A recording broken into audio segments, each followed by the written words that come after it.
திருவள்ளூர் அருகே செம்பேடு கிராமத்தில் பழமை வாய்ந்த சிவன் கோவில் அருகே பூமிக்கடியில் இருந்த சிவன், பார்வதி, நடராஜன் சிலைகள் கண்டுபிடிக்கப்பட்டு கிராம மக்கள் வழிபாடு செய்து வருகின்றனர்.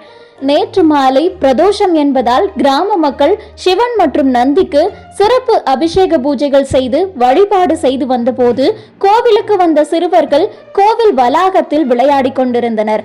அப்போது ஏதோ ஒரு பொருள் காலில் பட்டு ஒரு சிறுவன் கீழே விழுந்துள்ளான். அப்போது அந்த சிறுவன், எனது காலில் ஏதோ பொருள் பட்டதினால் கீழே விழுந்தேன் என கூறி அந்த இடத்தை காட்டினான். இதை அறிந்த பக்தர்கள் சென்று பார்த்தனர். அப்போது அந்த இடத்தில் பள்ளம் தோண்டிய போது சிவன், பார்வதி, நடராஜர் ஆகியோரது ஐம்பொன் சிலைகள் கிடைத்தது. இதை கண்டதும் மகிழ்ச்சி அடைந்த கிராம மக்கள் பின்னர் சிலைகளுக்கு சிறப்பு பூஜை செய்து பூமாலைகள் அணிவித்து மஞ்சள் குங்குமம் வைத்து பூஜைகள் செய்து வழிபட்டனர். தகவல் அறிந்த வெங்கல் போலீசார் சம்பவ இடத்திற்கு வந்து விசாரணை நடத்தினர்.